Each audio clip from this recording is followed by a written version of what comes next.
Good morning, everyone. Welcome back. Thank you so much for coming back down so early for breakfast. As my colleague Travis was saying, we are so appreciative of you being up late, traveling across the country with us, or to see us, and then also getting up early for a great day today. We've got a full day of fun for you, a lot of learning, great experiences, and a set of wonderful people for you to meet this morning and talk to. My name is Michael Feeder. You may have seen me waving you, smiling at you, talking to you yesterday. It has been fantastic to get to know so many of you. We did some thank yous yesterday.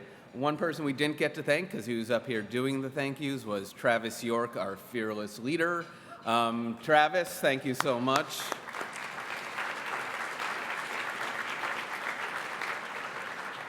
In addition, you are going to see a whole army of people putting out food, pointing you in the right direction, taking away your food. We appreciate all of their work so much. Please be kind to them, and if we could, please give them a round of applause.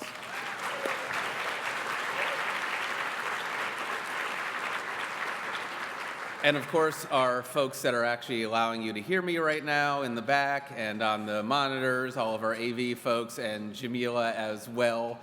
Thank you all for all of your help. We really do appreciate it.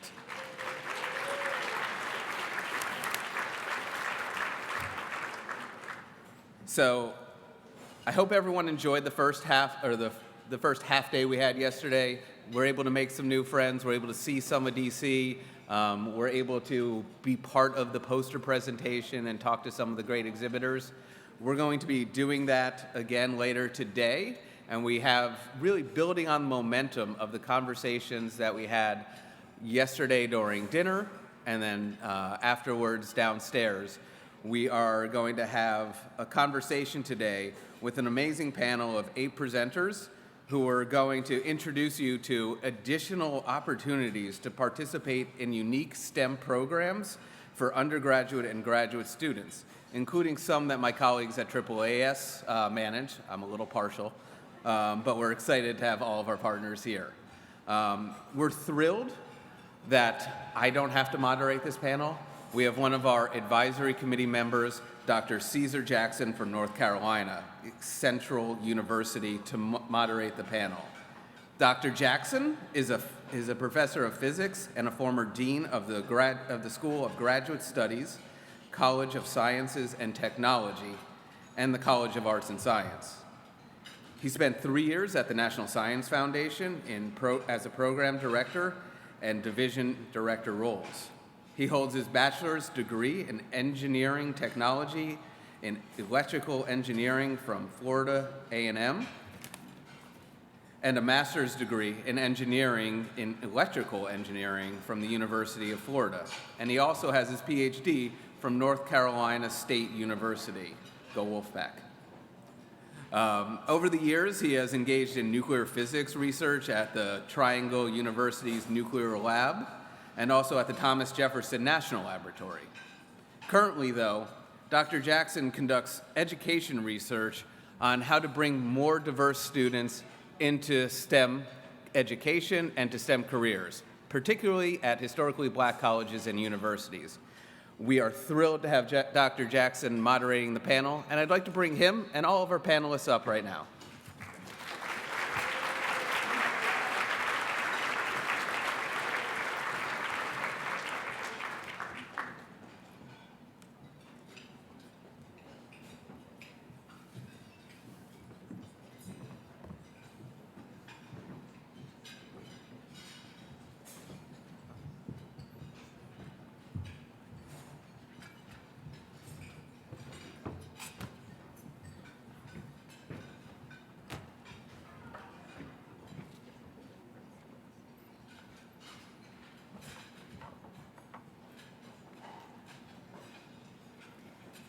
Good morning, and welcome to this Student Opportunities panel.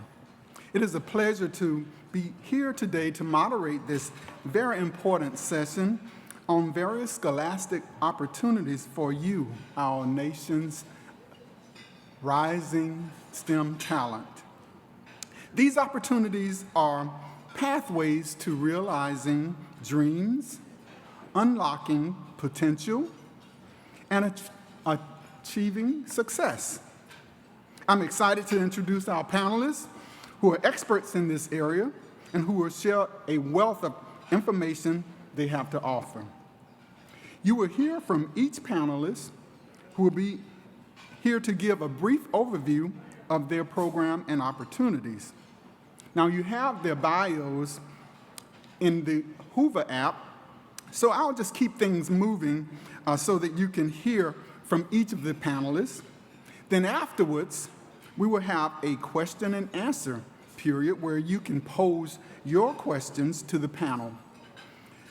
So let's get started. First up is Dr. Rama Bala on the Goldwater Scholarship Program. Dr. Bala.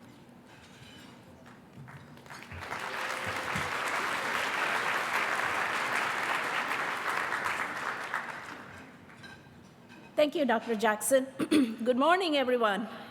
Good morning. How are we doing?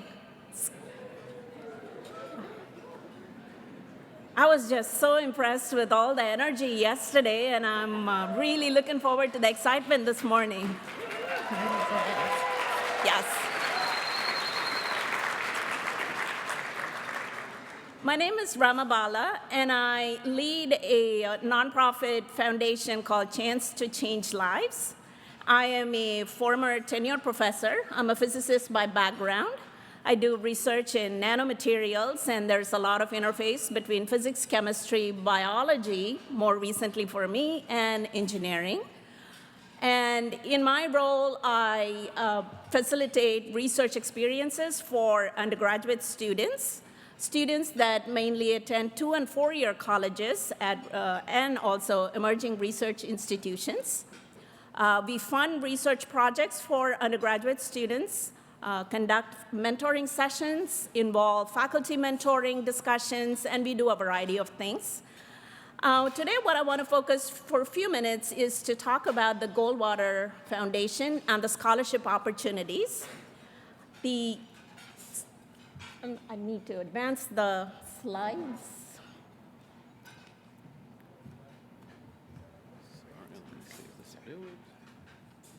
Oh. Okay, you can go back to, yeah. Okay, perfect. I'll just talk without the slides. All the information is available in the Hoover app, but the Goldwater Foundation supports student research, mainly awards $7,500 of scholarship to current sophomores and juniors. The requirement for that is a GPA of a minimum GPA of 3 and over. It's a very prestigious scholarships. You would often see the scholars to be high-performing, outstanding students who have participated in some form of research. So if you have done summer research or participated in any of the experiential learning opportunities, it is a wonderful program to apply to. Nationwide, about 420, maybe 430 students are selected from a group of eligible 5,000 students. So that is pretty prestigious. And you definitely have bragging rights that carries with you throughout your career, not just in your 4-year of undergraduate. It's mainly for students that are intent on pursuing research as a career. So if you are an engineer and you are inclined to get a PhD and pursue engineering research, or if you are a psychology student who is intent on combining STEM aspect, neuroscience research, physics, chemistry, so it covers all of the natural sciences, engineering, and mathematics. The Goldwater program itself is structured in a way that each campus nominates a student. Each campus is eligible to nominate 4 students, and so you would talk to your campus representative Usually, each campus has a deadline, an internal deadline that you have to work with the campus representative and your advisors. From the student part, you would submit an application, and the application entails writing an essay. It also involves submitting all of the transcripts and other extracurricular positions and opportunities that you might have involved in. And it also requires your professors or your advisors, mentors, to write letters of recommendation. The deadline is usually the last Friday in January to apply, but different campuses might have internal deadlines for the student to be nominated. So that sort of covers the gist of the program. It's a Goldwater Scholarship Program. The website has all the information that you need, and I am more than happy to talk to you individually during the careers fair about this scholarship. Again, to reiterate, it is a $7,500 scholarship, and eligible students are current sophomores and juniors. And one of the important things for this scholarship is you start early, even though the deadline is in January. Typically, the internal deadlines for the pre-application process is anywhere between September to October. And then you move on to your piece of submitting the essays, talking to your professors or your mentors for getting those letters of recommendation, apply for transcripts. If you are a transfer student, you get the transcripts from all the institutions that you have attended, so that might take some time. And also, the biggest part of this is assembling the package and working with your campus representative. If you have any questions, please feel free to touch base with me at the Hoover app. I am here at the career fair later after this session, so please feel free to talk to me. And good luck with everything, and congratulations for this wonderful work that you're already doing, and I am rooting for you guys. Thank you.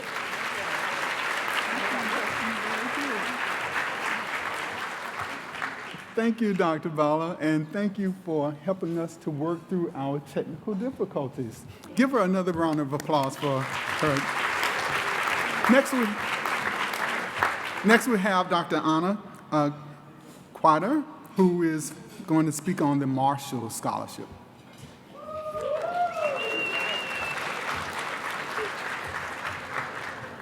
Good morning. I hear I'm already getting some cheers for the Marshall Scholarship. Yeah! From those who came and saw me at Table 5 last night down in the resource fair. Well, thank you so much for having me here today. So I'm here to talk to you about the Marshall Scholarship. And so, are my slides up? Oh, yeah, look at this. Okay, so a little bit about myself, like why am I the person talking to you about the Marshall Scholarship? There's a couple of reasons. Number one, I am an alum of the Marshall Scholarship. Through this scholarship, I completed my PhD in astronomy at the University of Cambridge. So I know about winning it because I won it and then I lived it. But number two, I'm here because I am the lead STEM evaluator for the Marshall Scholarship at the British Embassy. So I'm actually the person who picks people to win the Marshall Scholarship. So if you are interested, after you hear me, you should come talk to me at Table 5 today, and I can tell you some of my tips, and you'll hear some tips on the panel later. So the Marshall Scholarship, this is the British government's premier graduate scholarship for Americans. What this is it's funding from the British government, so from Parliament, that funds high potential Americans to come to the United Kingdom for their graduate study. So number one, it has to be a graduate degree, which is fine because you're all doing undergraduate degrees right now anyways. It is fully funded. So if you are selected, you receive a tuition waiver, you receive a living stipend, they even pay for your flights to and from the United States. You also get a resource stipend. If you have a spouse, you also get a spousal allowance. They really try to make this as comprehensive as they can for the recipients. You can receive a Marshall Scholarship in any field, not just any field of science, any field at all. So I have been on selection committees that awarded the Marshall to neuroscientists. I've also awarded it to an opera singer. It runs the gamut of skills and capabilities for folks who receive the Marshall. You can take the Marshall to any United Kingdom higher education institution.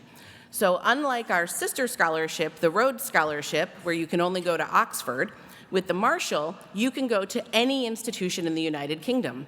So for example, if you wanted to study artificial intelligence in the United Kingdom, one of the best schools to do it is actually St. Andrews, which is in Scotland. It's up in Edinburgh. So you could go there with the Marshall. The Marshall awards up to 50 awards annually.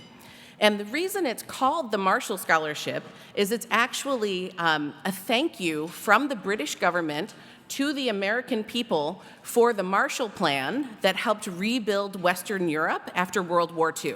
So it's named after George Marshall, and it's part of the legacy of our strong collaboration and partnership between our two countries. Next slide, please. Oh, go back. Okay. So you're probably wondering, what are the criteria for this amazing, fabulous educational experience? So because this is a legacy of partnership and support between the UK and the US, it is only open to US citizens. So you have to have, by the time you take up your Marshall Scholarship, you have to have received your bachelor's degree. Now there is a time limit here. You have to have received your bachelor's within the past 3 years. Now, I had some folks talk to me yesterday and said, look, I'm an adult learner. I went back to school later. Totally fine. I have personally been on panels that have awarded Marshall Scholarships to people in their 30s. We really take seriously, you just have to have your degree within 3 years of applying for the Marshall. You may be wondering, God, I'm already a senior. Can I apply for this? What's happening?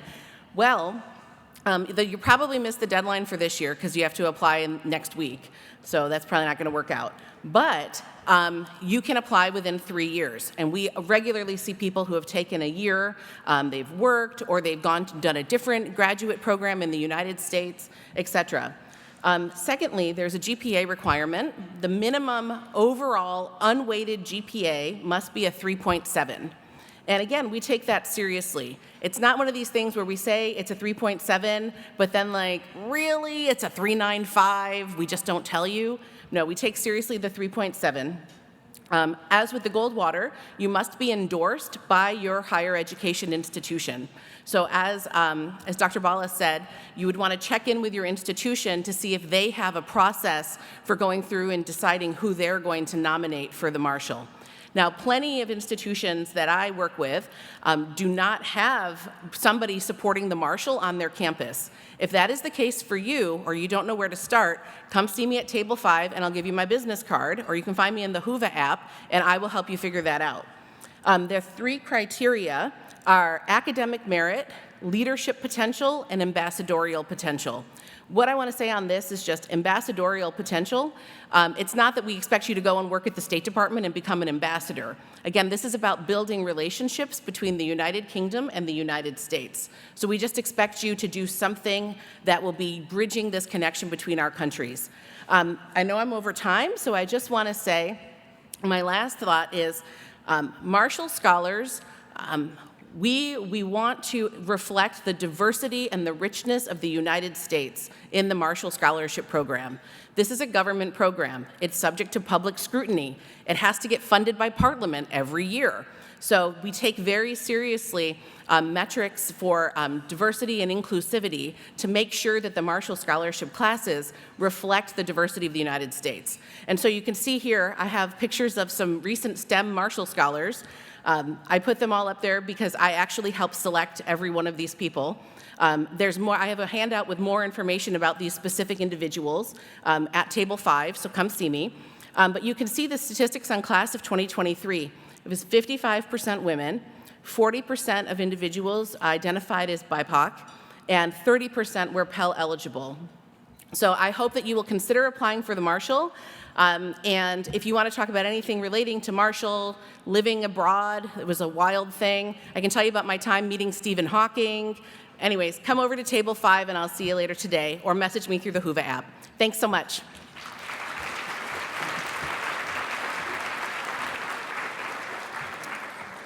Did you say table 5? Table 5. All right, table 5.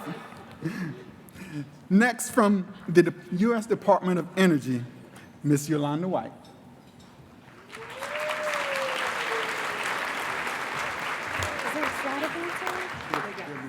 Okay. Hello, everyone. Hi, my name is Yolanda White. I am a program analyst with the U.S. Department of Energy, Office of Science, Office of Workforce Development for Teachers and Scientists. Our office supports students and teachers in STEM. One of our main programs, you can advance slide, and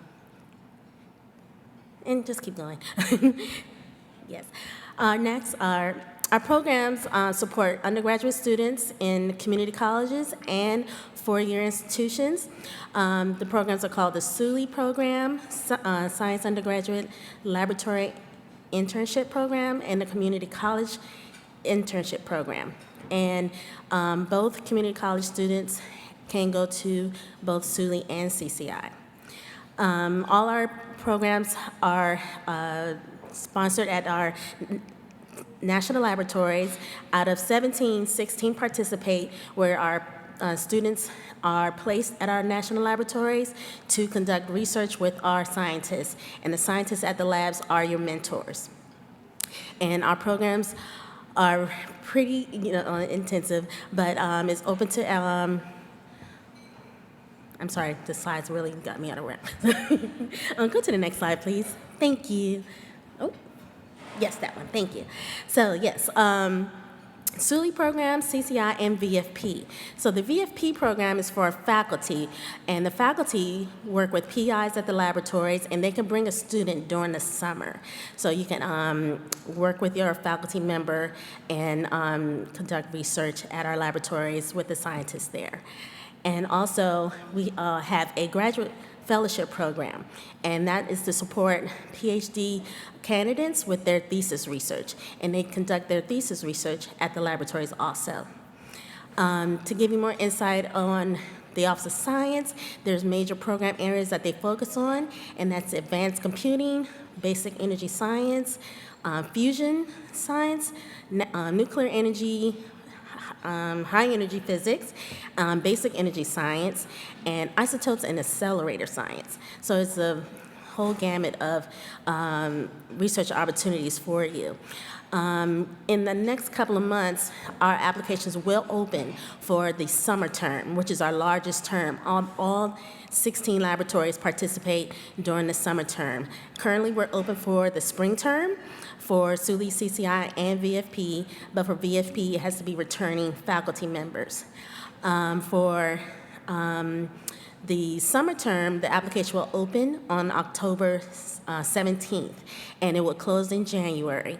Also, the graduate fellowship program is open now and will close in November for potential participants. I have a lot of information for you. Feel free to visit me at the career fair. I'm not sure what my table number is, but but I will have a lot of information for you.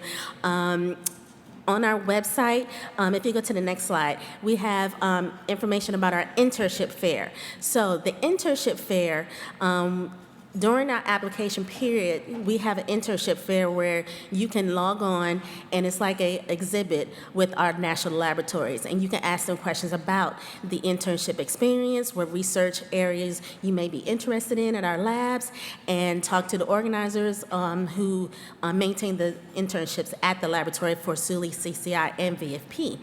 And the event will happen between 1 p.m. to 5 p.m. Eastern Time. So those who are on the West Coast, make sure you pay attention to Eastern Time. And we also have application workshops. So during the application period, we have workshops to help you prepare your application. And in this workshop, you can be able to ask questions to previous participants or alumni. And currently, right now, on our How to Apply page on our website, for SULI, CCI, and VFP, and even graduate fellowship. There are links there for our previous workshops. So please look at that. It's a video and some are presentations where you get some insights on how to support your application. One key thing about our applications, there are several requirements. Everything must be submitted by the closing date. There are no exceptions after that. Your eligibility, there's several criteria. One is your GPA has to be 2.95 or higher. So 3.0, but 2.95 and higher for SULI and CCI. And I know I'm going over my time because my watch is telling me, but please stop by the booth. I have a lot of information for you and giveaways, so please come by and see me. And I also have you can answer me questions while I'm here. Thank you.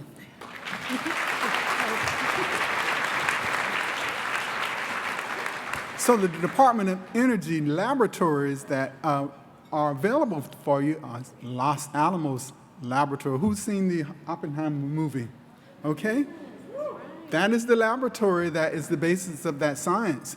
And we have Brookhaven National Laboratory, Oak Ridge National Laboratory, a number of them. So please do. And the experience that you will get working with large equipment, fundamental science, will be outstanding. So thank you, Yolanda. Next, representing the National Science Foundation's premier graduate research fellowship program, Joel Schildbach.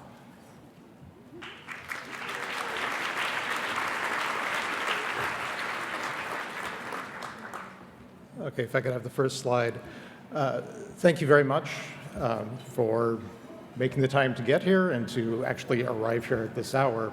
I'm here representing the National Science Foundation, specifically the Directorate for STEM Education and the Division of Graduate Education. And that's where the Graduate Research Fellowship program is situated.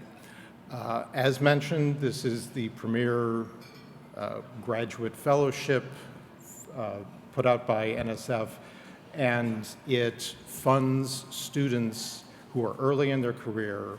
It funds them based on their potential and funds them to go out and pursue their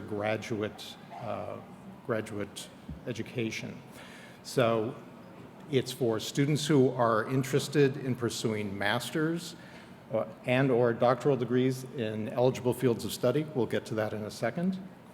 And one thing that is great about this program is that there is no postgraduate study service requirement. So what do I mean by that? It's not as if you accept this fellowship that we expect you to turn around and work for the government for a few years. This is meant to support you as you go out, get your education, in the hopes and in the supreme confidence that you're going to go out and become great members of the scientific workforce. Currently, the stipend is $37,000 a year, and there's an additional $16,000 per year that goes to your Institute of Higher Education to, it's a cost of education allowance. It covers, it's in lieu of tuition, required fees, things of that nature. I'll note that the fellowship period is a 5-year period, and within that 5-year period, there are 3 years of this funding. So it's the total award is somewhere north of $150,000. Okay, next slide.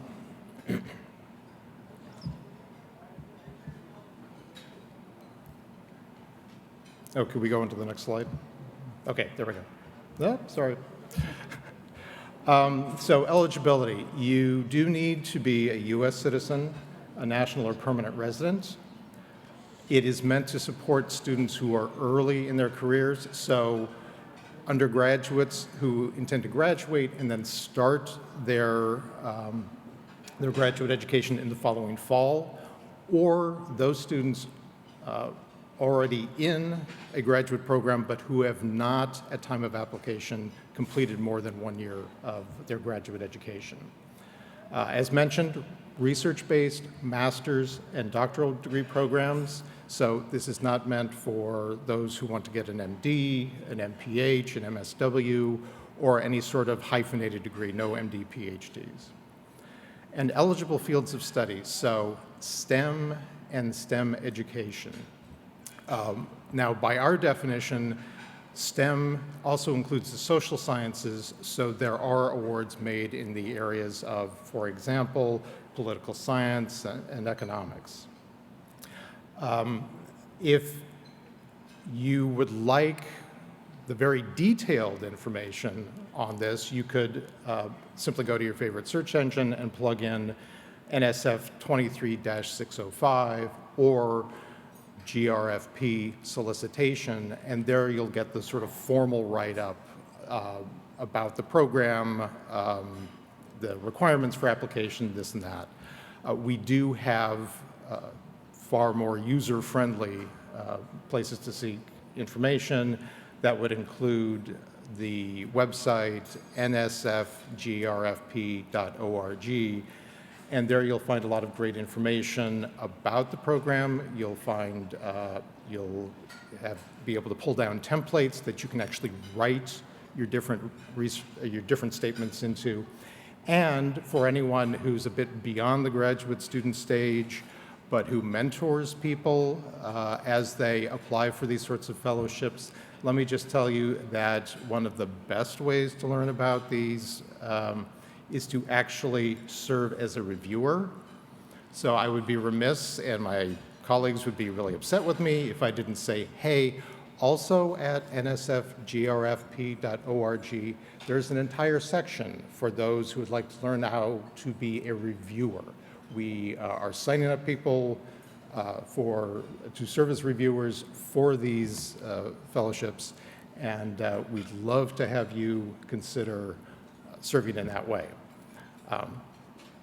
Well, we'll just leave it there. I will be down in the Career and Education Fair. I will be joining a little bit late because I'm going to give some comments at a workshop, but if you wait around a bit, I'll be down there and we can have a good conversation. Thank you very much.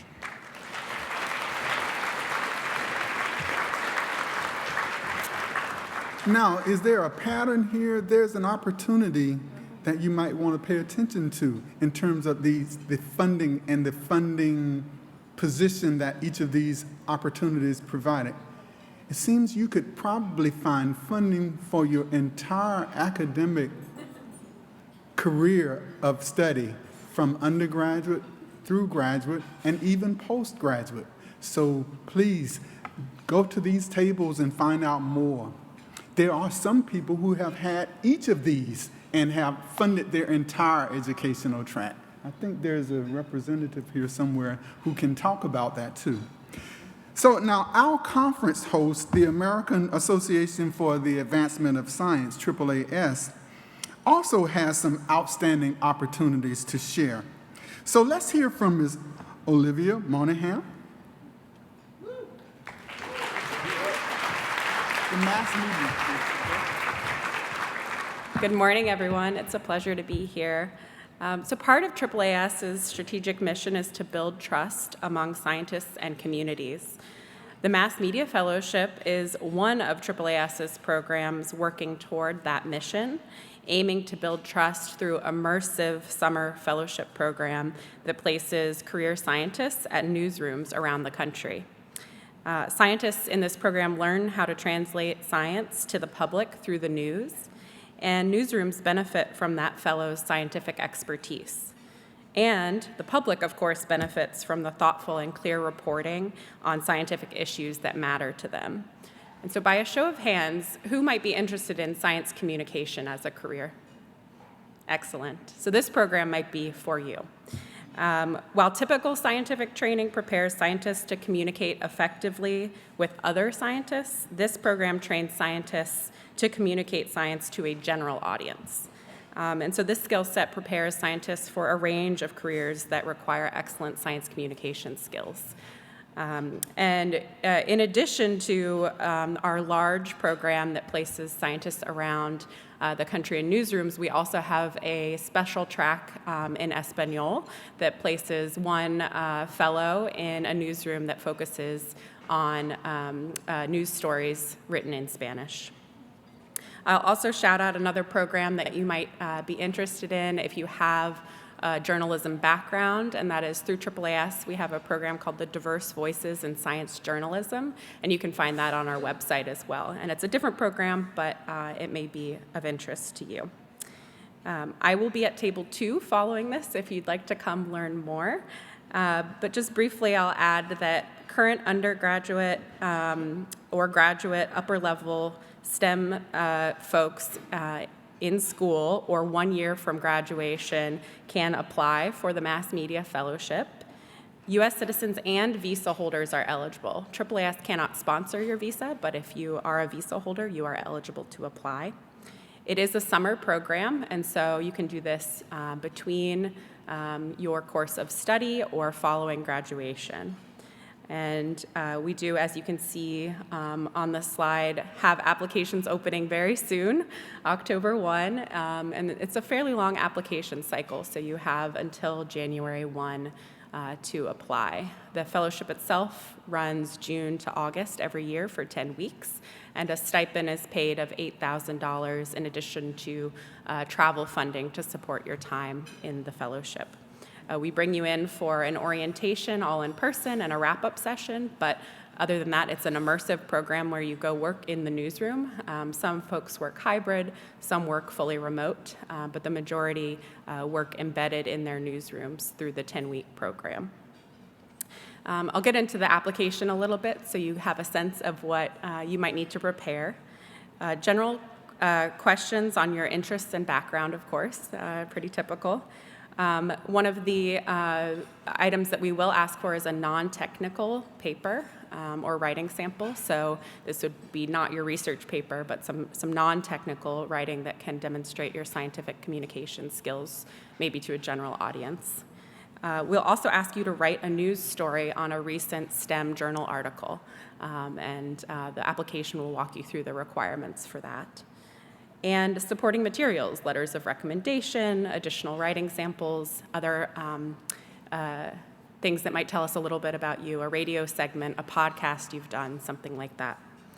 And you can work at newsrooms such as NPR, the Washington Post, or the Dallas Morning News. We have regional, local papers as well as national publications. So it's a really fantastic opportunity if you'd like to spend your summer working on your science communication skills. So please come see me at table 2, and I am looking forward to our next speaker that I also am happy to work with this program, and so I can answer questions about both the Mass Media Fellows and the Science and Technology Policy Fellows. Thank you so much.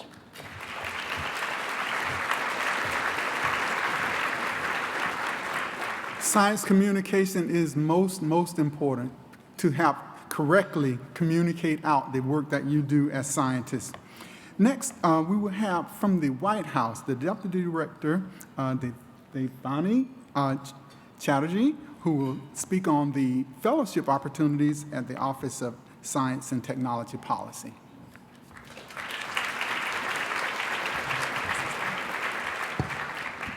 Good morning, everyone. I'm Devavani Chatterjea. My pronouns are she and they, and would everyone in the room who is an undergraduate or has recently been an undergraduate stand up, please? Oh, there you are. You're my favorite people. Oh, don't sit down yet. No. Keep standing. Keep standing. Keep standing. Yes. Because now you're going to get into a time machine. So when you sit down, you are in a time machine. Now you may sit down.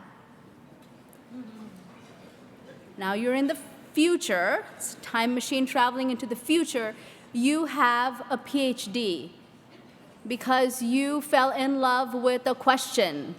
You brought your curiosity and imagination to a problem that did not have a solution, a question that did not have an answer, and you found one. You have a PhD. You know some PhDs.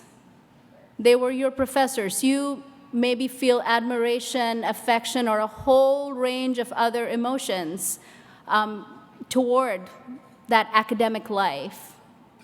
And you're not sure if that's the only path forward with your PhD. Because you see, you want to look up from your bench, you want to look out, you want to bring your whole self and your scientific expertise to making the world a more just place, to serving your community, your country, and to shaping science. You have experience in science now, and you see the ways in which it needs to change.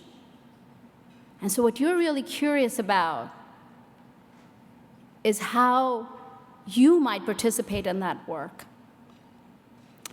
And that's the opportunity that I want to tell you about.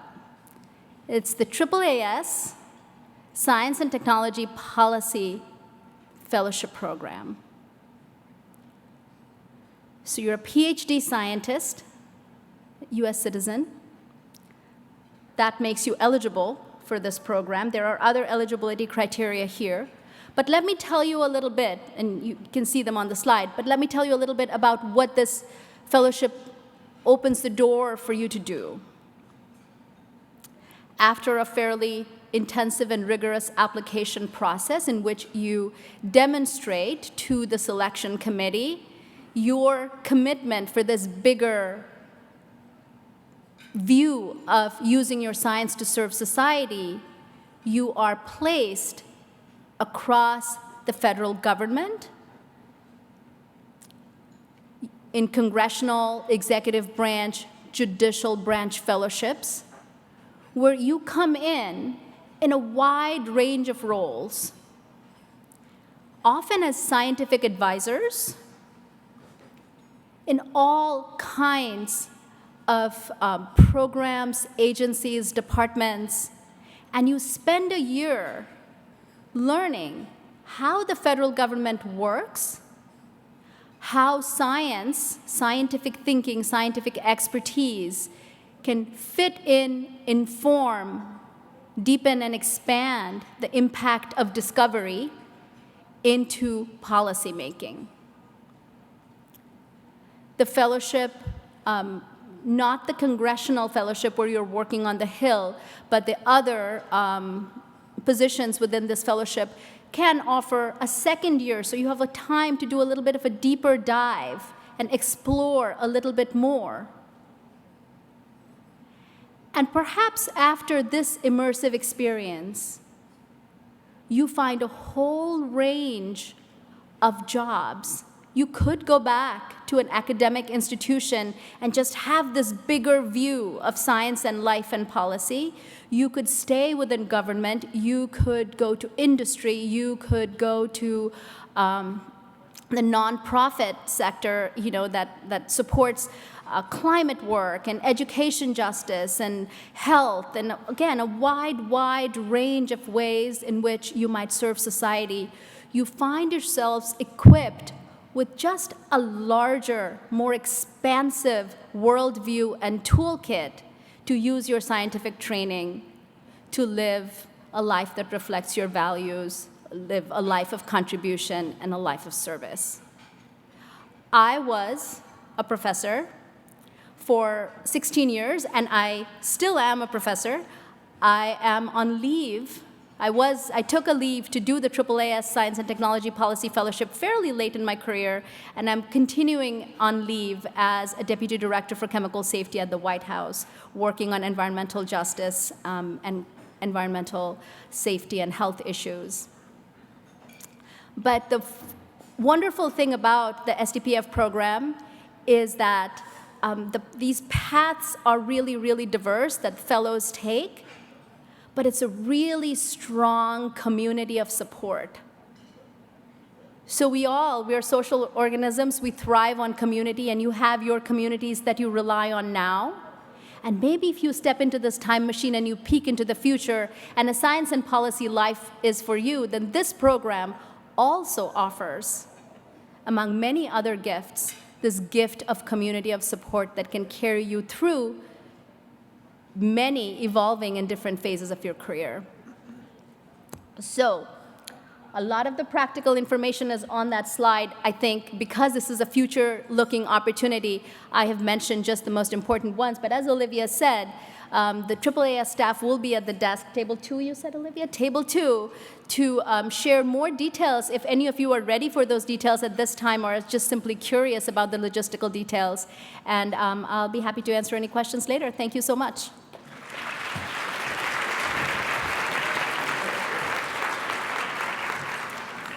Now we have some other outstanding opportunities to share with you, and we bring Dr. Iris Wagstaff to speak about the makers and innovators that you are. Good morning. Good morning. So as Dr. Jackson mentioned, our bios are in the app, but I just want to tell you a little bit about myself since I'm last but not least and want to keep everybody on time. I'm a STEM program director at AAAS, and what does that mean? I manage a portfolio of programs and initiatives focused on broadening participation in STEM, supporting the STEM community, and also advancing innovation capacity at HBCUs. So a little bit about myself. I am a proud research chemist. Any chemists in the room? Okay. I'm also a social scientist by training. Prior to starting at AAAS, I was a science and technology policy fellow, so I just want to echo that that is an amazing, amazing opportunity. That's actually what brought me to my current role. I served in the Department of Justice, Office of Investigative and Forensic Sciences, leading diversity, equity, and inclusion efforts there. So definitely connect with me because I know we don't have a lot of time. Feel free to reach out to me on LinkedIn now that you have this great community. Message me in the app to learn more about these opportunities, but I will share 2 opportunities briefly with you now. Next slide. So the first opportunity is specifically for HBCU students and faculty, and it is our HBCU Making and Innovation Initiative. This work is supported, is hosted by AAAS and supported by a grant from the National Science Foundation, so I want to thank them for their partnership.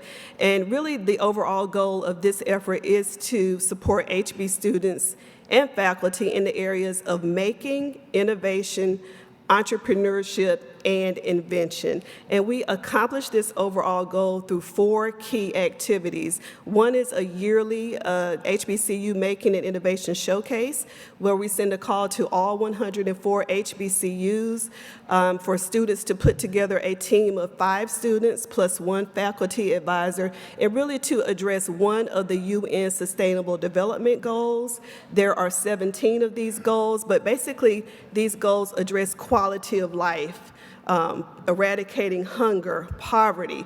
But there's another key component of this effort where we're asking these student teams to develop a prototype or innovation, really to think about your local community. So it's not just about addressing global issues, but what are the issues in your community that you're interested in, that you want to solve? How can you leverage this STEM expertise that you are developing as a student to address not only global issues, but social justice issues, community issues in your local community? So that is really the thrust of that work. We are preparing for the call for 2024, so if you're interested and you are an HBCU student or faculty, check back on our website, probably the first week of November, and the website is iie.AAAS.org, which stands for Inclusive Innovation Ecosystems. Since 2018, we've supported almost 400 students and faculty. The teams actually compete for prize money. They come to pitch their innovation. We have a number of partners that include Shark Tank, VentureWell. So if you're interested in this work, please check back on the website. And again, reach out to me on LinkedIn, message me on the app, or feel free to talk to me at the education fair. So I'll just kind of zoom through the next slide. All right, so the Emerging Researchers National Conference in STEM, or the EARN Conference as we call it, this is an effort where we bring about 1,000 student researchers at the undergraduate and graduate level. Stand up if you are currently doing any kind of STEM research, or if you are presenting a poster here this week. Stand up, stand up. Awesome. All right. So the overall goals and objectives of the EARN conference, which Dr. Jackson has been attending since its inception and bringing students from North Carolina Central University. The overall goals and objectives are to provide a platform for undergraduate and graduate students, STEM researchers, to come present their research and compete for some amazing prize money. It's also an opportunity to engage with STEM professionals from all backgrounds in STEM and really build community and sense of belonging in STEM. In addition to about 600 to 800 oral and poster presentations by students, we have anywhere from 30 to 40 professional development workshops in areas like preparing for graduate school, medical school, scholarship, internship, and fellowship opportunities. And we also have an education and career fair as well to learn about employment opportunities. We also have a focus on supporting students with disabilities. So we have a Students with Disabilities workshop, a working group that you can participate in, and we also have a professional STEM societies effort where we're really trying to help you all as students get acclimated to membership and engagement with your disciplinary society for your specific STEM discipline. If you have research that you would like to present, there's still time to submit an abstract for an oral or poster presentation. The deadline is September 22nd, 11:59 p.m. Pacific time. So you definitely have time if you all would like to present your research at the EARN conference next year, which will be March 14th to 16th right here at this same hotel.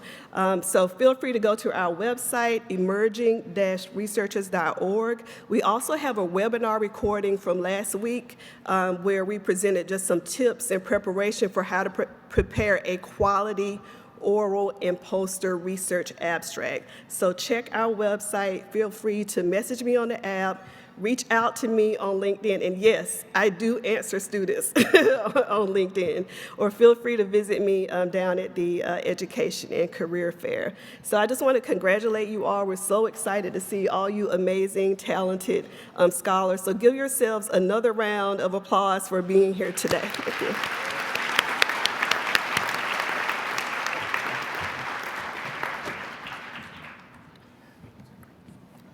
Thank you very much, panelists, for this quick overview. So many opportunities, so little time. Take the time.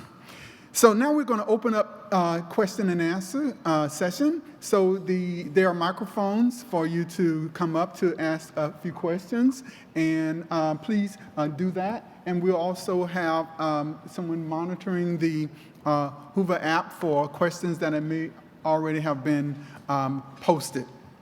So let me start, first of all, by asking the panel, how does a fellowship differ from an internship and even a scholarship? Olivia, what do you? All right, so the question is, how does a fellowship differ from some of these other opportunities? For both of the two fellowships, the Mass Media Fellowship and the Science and Technology Policy Fellowship, these are immersive opportunities that are paid. And so many of these other opportunities may have funding with them, but I think one of the differentiating factors is that you become a staff member of sorts in these places that you work. And so they treat you as a member of the team. And so what I mean by immersive is that you kind of can get a chance to feel what it's like to do these various careers. But on top of that, they are learning opportunities. And so your mentors in your placements understand that, and they provide you the opportunities for growth.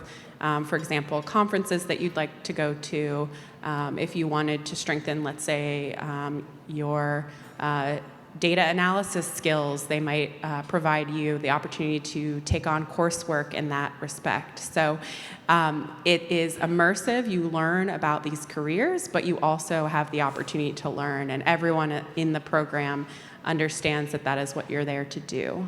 And that can be really powerful, coupled with your undergraduate or graduate training. So I would really encourage you to apply broadly to fellowships and learn more about them. Thank you. We have a question at the mic there. Please speak. Hi, I'm Sky Tang from WPI, and I've always had such an interest between STEM and the humanities. I focus deeply on minorities and low-income students. And after hearing about all these opportunities that you guys offer, I want to ask, how do I really follow a path that connects these two? Because at my university, we mostly think of if you are a chemist, you go out and become a chemical engineer. I personally am a data scientist, so I want to see how I'm able to connect those. Hi, thank you so much for this question. So I'm in the same boat as you. So if you look at my profile on the Whova app, I hold a Bachelor of Science in Physics and Astronomy. I also hold a Bachelor of Arts with dual majors in Religious Studies and the History and Philosophy of Science. Yeah, I know, look at that face, woo, right? So I was that person, right? I'm the science person in the humanities classes where they're like, oh, these scientists want all their facts, they want all the answers, right? And then I'm the humanities person in the science classes where they're like, oh, they're all talking about their feelings all the time, And I'm just like, well, you all have misconceptions about what you're all, everybody's talking about. So for me, I ended up pursuing a PhD in astronomy because that's where my primary interest was. But my career is actually, I did the AAAS Science and Technology Policy Fellowship Program twice. I was on Capitol Hill, and then I went to the State Department. And it turns out at the State Department, I ran a program that taught entrepreneurship skills in 54 countries with an emphasis on Muslim majority and Muslim plurality countries. Now, when I was an undergrad, it's not like I said, wow, let me get this Bachelor of Arts in Religious Studies so that I can 10 years from now, run a program at the State Department that unites my knowledge of religion with my interest in science and technology. The reason that worked out is because I'm somebody who follows my passion and my curiosity and my interests. And like we heard last night with our keynote speaker, Dr. J, she also is someone who follows her interests and her curiosity. And I think that when you do that, and you don't try and fit in these boxes that you should be in, you end up creating whole new ways and you become a boundary spanner. And I think that that's where some of the most interesting questions and interesting opportunities lie. Thank you. Thank you. So we have a question that's coming over the Whova app. Are students with a community college background transferring to a four-year university encouraged to apply to your scholarship? Yeah, absolutely. The Goldwater Foundation has information about transfer students who complete a two-year associate degree at a community college and later transfer to a four-year program. It does allow for students to apply for the Goldwater Foundation, and in fact, students who transfer from a two-year to a four-year program, the four-year colleges can nominate them as a fifth eligible nominee from their institutions. So absolutely, if you are a community college student or somebody pursuing a two-year associate degree with the intent to transfer to a four-year program, please do give Goldwater scholarship another closer look. Any other comments? Hello? Okay. Our program is for community colleges, and if you're transferring, we found that most students who are community colleges, they do CCI for 2 years, and then they apply to SULI and can do SULI for 2 years.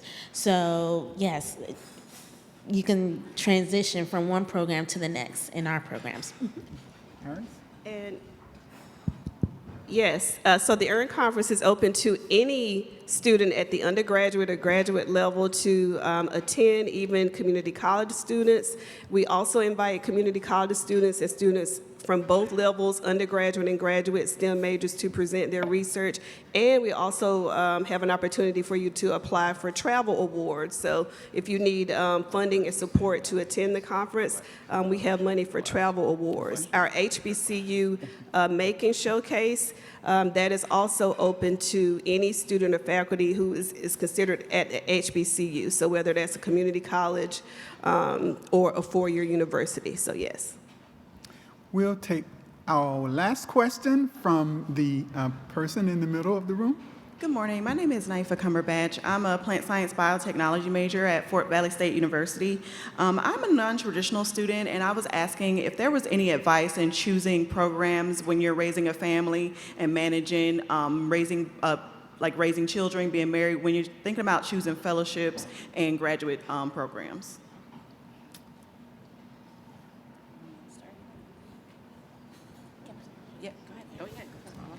This is a great question, and I just want to give my perspective from the foundation that I am running.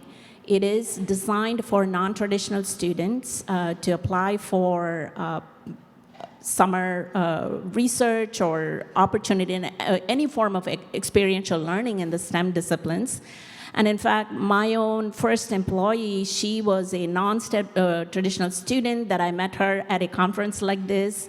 It's a conference for undergraduate women in physics, and so she and I were talking after the panel discussion, and her story was so inspiring. She was managing work, motherhood, and her pursuit of science, and she applied for the scholarship, and later on I hired her, and she's doing some incredible work for me. If you are interested in learning more opportunities, either for what my foundation supports or other foundations, I'd be more than happy to talk to you. Yes, there are opportunities for that. So I just only have told from my perspective of what we're trying to do is look at students who are traditional as well as non-traditional students.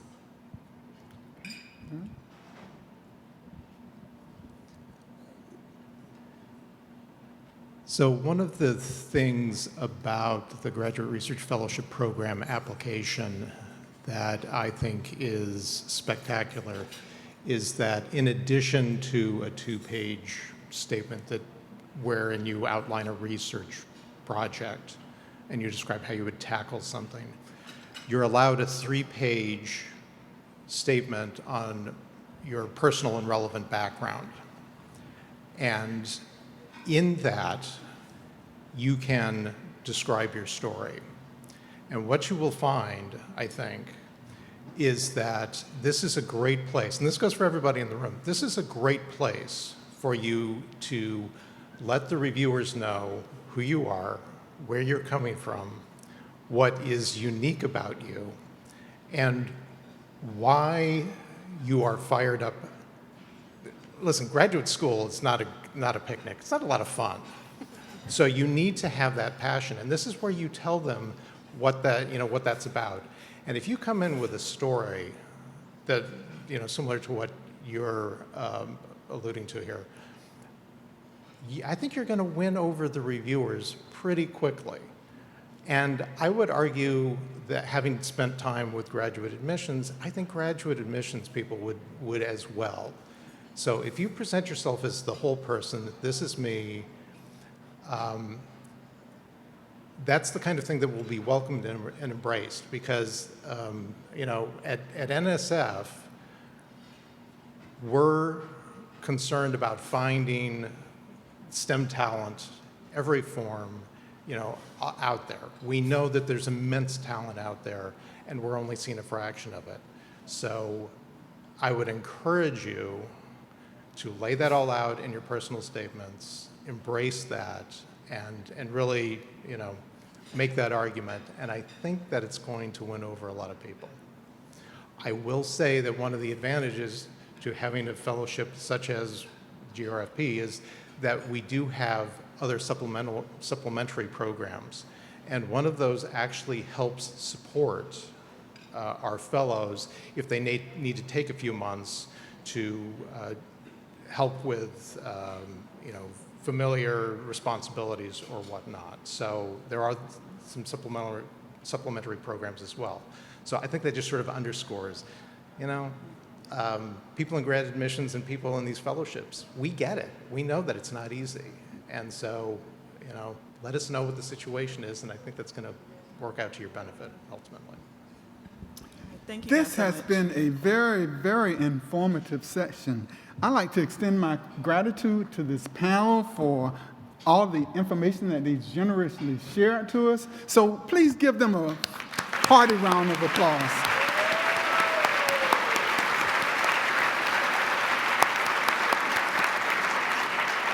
I'd like to thank you, to the audience, for your participation and engagement in learning about these excellent opportunities. So give yourselves applause.